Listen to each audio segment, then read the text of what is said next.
ഉമർ ഫൈസി മുക്കം ഇപ്പോൾ അവരെടുക്കാത്ത നാണയമാണ്. വായി തോന്നിയത് കോതക്ക് പാട്ട് എന്നുള്ള നിലയിൽ തോന്നിയത് വിളിച്ചു പറയുന്ന ആളാണ്.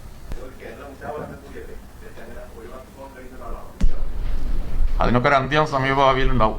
അതിൽ ആ സമ്മേളനത്തെയും പാണക്കാട് കുടുംബത്തെയും അവമാനിക്കുന്ന വിധത്തിലുള്ള ചില പരാമർശങ്ങൾ ചില പണ്ഡിതന്മാരുടെ ഭാഗത്തു നിന്ന് അല്ലെങ്കിൽ ഒരു പണ്ഡിതന്റെ ഭാഗത്തു നിന്നുകൊണ്ടുണ്ടായ ദൗർഭാഗ്യകരമായ അഭിപ്രായത്തിന് പാണക്കാട് തങ്ങൾ സംസ്ഥാന ലീഗിന്റെ പ്രസിഡന്റാണ്. പാണക്കാട് സയ്യിദ് സാദിഖ് അലി ശിഹാബ് തങ്ങൾ. മാത്രമല്ല മുസ്ലിം സമൂഹം എന്ന് മാത്രമല്ല കേരളീയ പൊതുസമൂഹവും ഏറെ ആദരിക്കുന്ന ഒരു വലിയ വ്യക്തിത്വമാണ്. അദ്ദേഹത്തെ അവമതിച്ചുകൊണ്ട് ആരെങ്കിലും എന്തെങ്കിലും പറഞ്ഞാൽ അതിന് മറുപടി പറയാൻ മുസ്ലിം ലീഗിന്റെ ഭാരവാഹികളായ ഞങ്ങളൊക്കെ അതിന് ബാധ്യസ്ഥരാണ്, തയ്യാറുമാണ്. ഇക്കാര്യത്തിൽ ഷാഫി മറുപടി പറഞ്ഞു. ഞങ്ങൾക്ക് എല്ലാവരും കൂടി മറുപടിയാണ്, ഒരാളതല്ല. ഒന്ന് ആലോചിച്ച് നോക്കുകയാണ്. ഗതികേട് എന്ന് പറഞ്ഞാൽ എത്ര വലിയ ഗതികേട് വേറെ ആർക്കും ഉണ്ടാവല്ലേ. കേന്ദ്ര മുഷാവറ അംഗം, സംസ്ഥയുടെ കേന്ദ്ര മുഷാവറ അംഗത്തെ കീഴ്ഘടകത്തിൽപ്പെട്ട ഒരു ഊള ഇരുന്നിട്ട് പറയാണ് ഒരു പണ്ഡിതൻ്റെ ഭാഗത്ത് നിന്ന് അങ്ങനെ ഒരു മിസ്റ്റേക്ക് വന്നിട്ടുണ്ട്, അത് വളരെ മോശമായിപ്പോയി. അതിന് ഒപ്പം ഒരു ഹാജിയർ, മായിൻ ഹാജിയറാണ് സംസ്ഥയുടെ കേന്ദ്ര മുഷാവറ അംഗത്തിൽ നിന്ന് അടുത്ത് തന്നെ സമീപകാലത്തിൻ്റെ അടുത്ത് പുറത്തിടുന്നത്. ഇവന്മാരാണ് സംസ്ഥയുടെ മുഷാവറ അംഗത്തെ പുറത്തിടുന്നതും. അഥവാ കേരള മുസ്ലിങ്ങൾക്ക്, ലോക മുസ്ലിങ്ങൾക്ക്, ഇന്ത്യൻ മുസ്ലിങ്ങൾക്ക് എങ്ങനെ വേണമെങ്കിലും നമുക്ക് പറയാം, ഫത്വ ഇറക്കുന്നതിനും അവർക്കിടയിൽ എന്തെങ്കിലും അഭിപ്രായ വ്യത്യാസങ്ങളും കാര്യങ്ങളും ഉണ്ടാകുന്ന സമയത്ത് സമൂഹത്തിന് വേണ്ട നിലപാട് കൊടുക്കാൻ ഇരുന്ന് ചർച്ച ചെയ്യുന്ന പ്രഗത്ഭരായ 40 പണ്ഡിതന്മാർ. ആ പണ്ഡിതന്മാരെന്ന് പറഞ്ഞു കഴിഞ്ഞാൽ അത്രയും കഴിവുള്ളവരും കഴിവുറ്റവരും അങ്ങനത്തെ ആളുകളാണ്. അങ്ങനത്തെ ആളുകളെ തീരുമാനിക്കുന്നത് വെറുതെ അല്ല കാന്തപുരം ഉസ്താദ് അന്ന് ഇറങ്ങിപ്പോയതെന്ന് ഇപ്പോൾ മനസ്സിലായില്ലേ. തെറ്റിദ്ധാരണയുള്ള പല ആളുകൾക്കും പല SKSSF പെട്ട ആളുകളുടെയും പോസ്റ്റുകൾ കാണാനിടയായി. അന്ന് കാന്തപുരം ഉസ്താദ് വെറുതെ അല്ല ഇറങ്ങിപ്പോയത് എന്ന തിരിച്ചറിവിലേക്ക് എത്തിയിട്ടുണ്ട്. കാരണം കേന്ദ്ര മുഷാവറയിൽ ആരുണ്ടാവണം ആരുണ്ടാവണ്ട എന്ന് പോലും തീരുമാനിക്കുന്നത് ഇവരെ പോലെയുള്ള ഊളകളാണ്. വഹാബിസത്തിനെ താലോലിക്കുന്ന മുസ്ലിം ലീഗിൻ്റെ തീരുമാനപ്രകാരമാണോ സമസ്ത പ്രവർത്തിക്കേണ്ടത്? പഴയ കാലഘട്ടം വീണ്ടും ഓർമ്മിപ്പിക്കുകയാണ്. സമസ്തയുടെ ഉദ്ഘാടനങ്ങൾ നടക്കുന്ന സമയത്ത് ഉദ്ഘാടന പ്രസംഗം, അധ്യക്ഷ പ്രസംഗം തുടങ്ങിയിട്ടുള്ള എല്ലാ പ്രസംഗികരും ലീഗുകാരായിരിക്കും. പഴയ സമ്മേളനങ്ങൾ എടുത്തു നോക്കി നമുക്ക് മനസ്സിലാവും. ഷംസുൽ ഉലമയെ പോലെയുള്ള, കണ്ണിയത്ത് ഉസ്താദിനെ പോലെയുള്ള മഹാന്മാരെ സദസ്സിലിരുത്തിക്കൊണ്ട് CH മുഹമ്മദ് കോയയും അതുപോലെയുള്ള ലീഗിൻ്റെ നേതാക്കൾ അങ്ങനെ പ്രസംഗിക്കും. ഓർമ്മയുണ്ടോ? കിതാബ് ചുമക്കുന്ന കഴുതകളാവരുത് പണ്ഡിതന്മാർ എന്ന് പറഞ്ഞ് അപമാനിച്ചു ഷംസുൽ ഉലമയെ ഇരുത്തിക്കൊണ്ട് പ്രസംഗിച്ച്.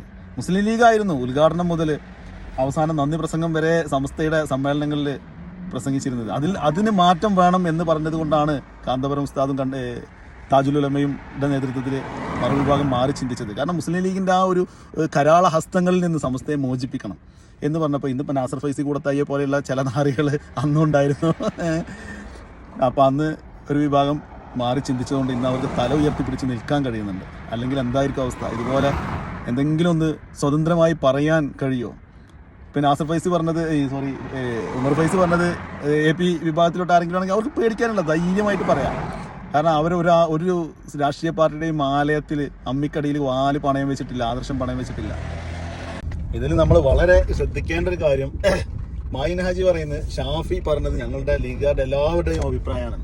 ആ സമയം സമസ്തക്കാരനായ നാസർ ഫൈസി എന്ന് പറയുന്നത് അല്ലേ, മുക്കം ഫൈസി പറഞ്ഞത് മുക്കം ഫൈസിയുടെ മാത്രം അഭിപ്രായമാണ്, ഞങ്ങളുടെ ആരുടെ അല്ല. അപ്പോൾ ലീഗുകാർ തമ്മിലൊരു ഏകോപനമുണ്ട്, അവർ തമ്മിലൊരു ഒത്തൊരുമയുണ്ട്. പക്ഷെ ആ ഒരു ഒത്തൊരുമ പോലും സമസ്തക്കാരായ ഈ നാസർ ഫൈസിയൊക്കെ എന്തിനാണ് നിങ്ങൾ താങ്ങി നടക്കുന്നത്? ഇയാളൊക്കെ എന്നോ അടിച്ച് വെളിയിലാക്കി, ഇയാളെ വെളിയിലാക്കിയെന്ന് കരുതിയിട്ട് സമസ്തക്ക് എന്തെങ്കിലും ഒരു നഷ്ടം വരാണ്ടോ? ഇയാളെ കൂടെ ആരാണ് പോകുന്നത്? നിങ്ങളൊക്കെ എന്നോ ഈ ചങ്ങാതിയൊക്കെ അടിച്ച് വെളിയിലാക്കേണ്ട സമയം കഴിഞ്ഞിട്ടുണ്ടെന്നാണ്. കുറേ കാലമായിട്ട് അബ്ദുസമ്മദ് പൂക്കോട്ടൂരിന് നിന്ന് കഴപ്പ്. ഇപ്പോൾ അയാളൊന്നും ഒന്നുമല്ല, വയസ്സായതിൻ്റെ ഒക്കെ ആയിരിക്കും ഒന്ന് ഒതുങ്ങിയിട്ടുണ്ട്. അപ്പോൾ അയാളെക്കാളും വലിയ കഴപ്പേറ്റാണ് എനിക്ക്. ചങ്ങാതി ഇയാൾക്കൊക്കെ ലീഗിൽ പോയി പ്രവർത്തിക്കണം വെച്ചെങ്കിൽ ഇയാൾക്ക് ഈ സമസ്തയിൽ നിന്ന് രാജിവെച്ച് പോയി ലീഗിൽ 100% ലീഗുകാരനായിട്ട് 24 hours ലീഗിൽ പ്രവർത്തിച്ചൂടെ? ഈ സമസ്തയുടെ വാലിൽ തൂങ്ങിയിട്ട് എന്തിനാണ് പിന്നെയും നടക്കുന്നത്? അയ്യേ, നാണക്കേട് സമസ്തക്കാരൻ. നിങ്ങൾക്ക് എന്താണ് നിങ്ങൾക്കൊക്കെ നേരങ്ങൾക്ക് അടിച്ച് വെളിയിലാക്കണം. വഹാബികൾക്ക് വേണ്ടി പണിയെടുക്കുന്നവരെയൊക്കെ അടിച്ച് വെളിയിലാക്കണം. എന്തിനാണ് പേടിക്കുന്നത്? ആരെയാണ് നിങ്ങൾ പേടിക്കുന്നത്? കാന്തപുരം ഉസ്താദും ടീം വന്ന് പേടിച്ചിരുന്നെങ്കിൽ ഇന്ന് അവർക്ക് ഈ ഒരു നിലയിലെത്താൻ കഴിയുമോ? കുറച്ചൊക്കെ ബുദ്ധിമുട്ടേണ്ടി വരും. കുറച്ച് ആളുകളൊക്കെ ഈ ലീഗുകാർ കൊല്ലും. സമസ്തയുടെ കുറച്ച് കുട്ടികളുടെയൊക്കെ രക്തസാക്ഷികളാവേണ്ടി വരും. അതൊന്നും നോക്കിയിട്ട് കാര്യമില്ല. ദുനിയാവിലല്ലേ, ദുനിയാവ് കഴിഞ്ഞാലും നമുക്ക് ജീവിതം ഉണ്ടല്ലോ. എന്തിനാണ് പേടിക്കുന്നത്? എന്തിനാണ് ഈ നാരികളെ വഹാബി ലീഗാരങ്ങൾ പേടിച്ച് നിൽക്കുന്നത്? ലീഗിനെ നല്ലൊരു രാഷ്ട്രീയ പാർട്ടിയായിട്ട് കാണുക, അതും സമസ്തയും കൂടി കൂട്ടിക്കുഴക്കല്ലേ. ലീഗിനെ മോശമാണെന്നോ അല്ലെങ്കിൽ ലീഗിനെ തള്ളിക്കളയണമെന്നോ പരിപൂർണ്ണമായി ഒഴിവാക്കണമെന്നല്ല. ലീഗിനെ നിങ്ങൾ കമ്മ്യൂണിസ്റ്റ് പാർട്ടിയെ കാണുന്നത് പോലെ, UDF കാണുന്ന പോലെ, BJP കാണുന്ന പോലെ ഒരു രാഷ്ട്രീയ പാർട്ടി. അതിലപ്പുറമുള്ള സ്വാതന്ത്ര്യം എന്തിനാണ് നിങ്ങൾ കൊടുക്കുന്നത്? എന്തിനാണ് നിങ്ങൾ ഇങ്ങനെ താങ്ങി നടക്കുന്നത്? മനസ്സിലാവുന്നില്ല.